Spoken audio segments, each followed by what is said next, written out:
এবার যেহেতু আমলারা সিল মারতে পারবেন না, আপনারা দেখেন এই মানে আমার হয় কি, আমরা যখন সিডাপের মতো একটা ভারী ভেন্যুতে কথা বলি তখন এত থিসিস অ্যান্টিথিসিস সিনথিসিস এরকম বলি যেগুলো জনগণ কানেক্ট করতে পারে কম। হিসেবটা খুব সোজা।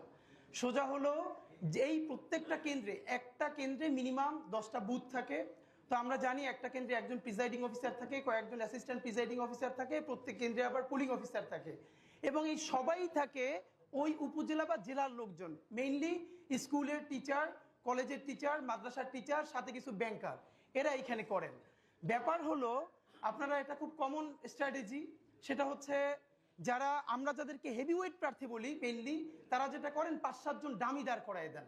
ডামি প্রার্থী দাঁড় করাই দিলে হয় কি, তার নামে প্রত্যেক প্রার্থীর নামে আবার পুলিং এজেন্ট দেওয়া যায়, মানে তার নামে এজেন্ট দেওয়া যায়। তো ধরেন আমি নিজেও যেহেতু একজন প্রার্থী, তো আমি প্রার্থী হিসেবে আমার কেন্দ্রে প্রত্যেক জায়গায় আমি একজন করে এজেন্ট দিতে পারবো প্রত্যেকটা বুথে। তো আমার এগেনস্টে যিনি আছেন তিনি যদি আরো 5 জনকে দাঁড় করাই দেন এবং 5 জনের এগেনস্টে আরো 5 জন সে এখানে এজেন্ট দিবেন, তারপরে যেটা হবে পুরো বুথের মধ্যে 10 জনের মধ্যে দেখা যাবে 8 জন বনাম আমার একজন। তো আমার একজন তো সে কুলাই উঠতে পারবে না।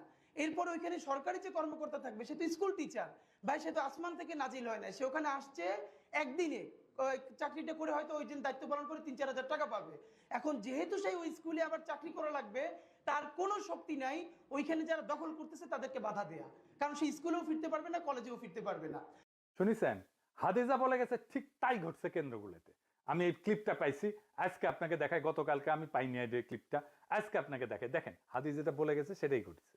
ছিল ও এখন একটু বাইরে গেছে, তার জন্য আমি এখানে বসছি, মানে অনুপস্থিত বসছি, উনি আসতে আমি বসবো। উনি আসতে আমি চলে উনি আসতে আপনার অনুমতি নিয়েছিল আর একজন পুলিং এজেন্টের জন্য বসতে যে দাবি করছে।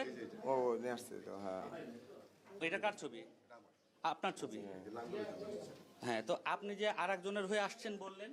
আমি আসছি বলতে আমি এখন ওনার পক্ষে ছিলাম, তো আমাকে এখন দেওয়া হয়েছে, ওনাদের কেউ নেই সেই জন্য আমাকে দেওয়া হয়েছে। তাদের কেউ নেই, লাঙ্গলের পক্ষে কেউ নেই। আপনি কার হয়ে কাজ করতেছেন? আমি আমরা মানে লাঙ্গলের পক্ষে আমাকে ভাইয়া বলা হয়েছে, তার পক্ষ থেকে আমি আসছি। লাঙ্গলের নাই দেখে আপনাকে নিয়ে আসা আমাকে নিয়ে আসা হয়েছে। আপনি মূলত কোন প্রতীকের হয়ে প্রচারণা করছেন? আমি এখন আসলে তো ওনার পক্ষে আসতেছি। নাকি তো আগে ছিলেন কোথায়? ধানের শীষে। ধানের শীষ। জি। আপনি কোন প্রতীকে? আম প্রতীকের। আম প্রতীক। জি জি। আপনার প্রার্থীর নাম কি? প্রার্থীর নামটা এখন মনে আসতেছে না, প্রার্থীর নামটা। কেউ ছিল ধানের শীষের পক্ষ থেকে আসা, কিন্তু ওনাদের কেউ নেই। না না না, ধানের শীষের পক্ষে, আমি তো ধানের শীষের না, উনি ধানের শীষে, আমি আমার আমের ইয়ে। প্রার্থীর নাম জানেন না? না, প্রার্থীর নামটা জানেন, এই যে কার্ড সবকিছু ডকুমেন্ট আছে, নো ইস্যু, এগুলো কোনো ইস্যু নেই। আপনি কি বুঝতে পারতেছেন এখানে কি হয়েছে?